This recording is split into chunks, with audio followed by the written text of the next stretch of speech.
But there was a few things going on in WWE land as we're apparently coming close to SummerSlam. My, how time slips away when I'm not thinking about something.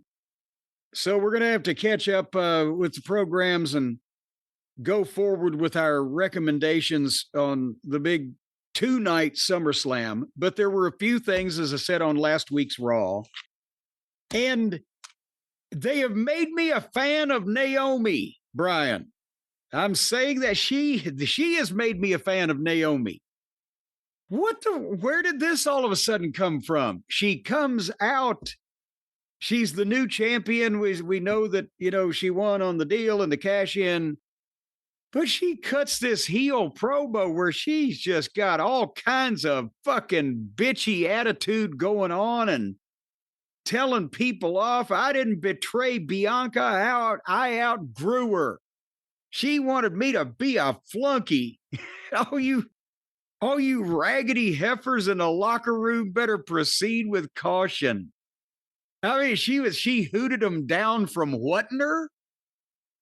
It was like, where the fuck did this come from? Has she ever been that interesting before when doing anything?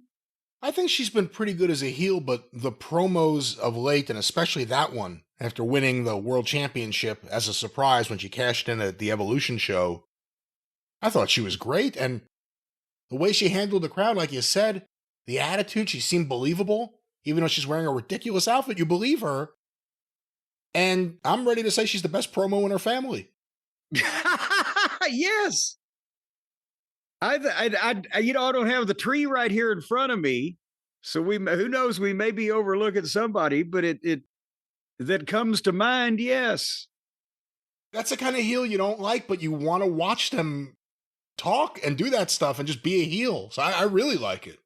Well, and see, that's the fans were cheering her when she came out because she's the new champion, and and you deserve it. Everybody, is that just happy to see the happenings.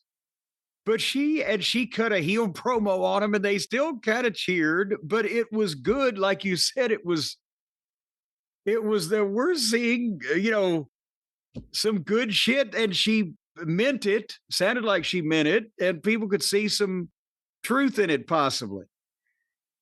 But then when Raggedy Heifers were mentioned, Rhea's music hit, and she got a big pop. And of course, they love her because she's a movie star appearing at a theater or drive-in near you. And she came out, and there was obviously big response. And I'm not proceeding with caution because I'm not cautious. I'm reckless and I'm pissed. And she wants the title back, and she looks great. And she lays down her statement with conviction, brief and to the point. And I want to see this. And then Iyo Sky's music plays. And so everybody can go ahead and start getting mad early. She got in a goddamn way again. Because you've got Naomi, this brand new champion of a recent heel. She's being elevated. She's cut this fucking promo. And then here comes the top woman in the business, the most popular female performer in the wrestling business on the planet. And she can talk, and they're about to go out. And here comes little fucking Annie Fanny. And she looks like she's dressed for a picnic at the park. Oh, come on. She doesn't look anything like little Annie Fanny.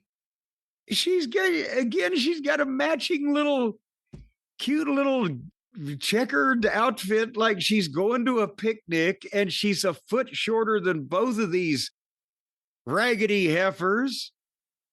And she comes, and she doesn't look intimidating.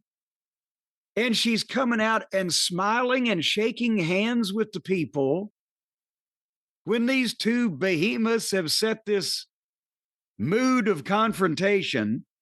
And when she gets finished shaking hands and smiling at everybody, she gets in the ring and she takes the microphone, and the promo goes to shit because she can't speak. And She doesn't look intimidating and she can't speak. And it appears she just wandered in. And then as soon as she tries to get the challenge out, and Naomi says, okay, look, I didn't understand anything you just said. Because then Rhea starts arguing with Naomi to make sure that everybody knows she's on the babyface side by kind of taking up for the little sister here instead of little brother, little sister.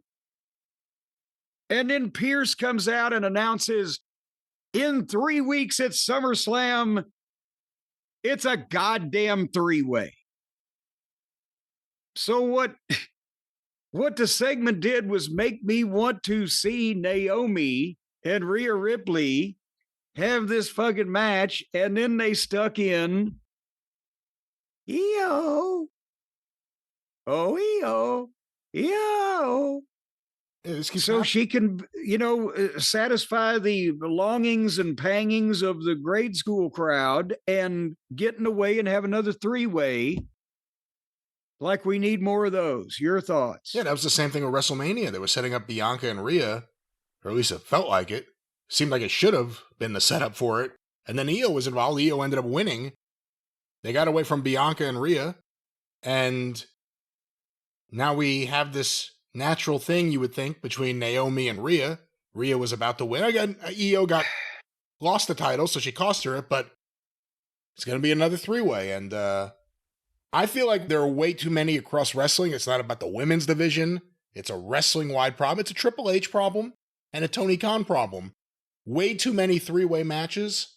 It seems at times it's a crutch. But that's what we'll get. I'm sure it'll be a good match, too. Why not have the single match before you have a three-way? I agree. I completely agree. Why not have normally three singles? There should be different singles matches between the three competitors before the three-way. When you start with a three-way and then you just go back to a regular old two-way, well, sometimes your expectations have peaked early.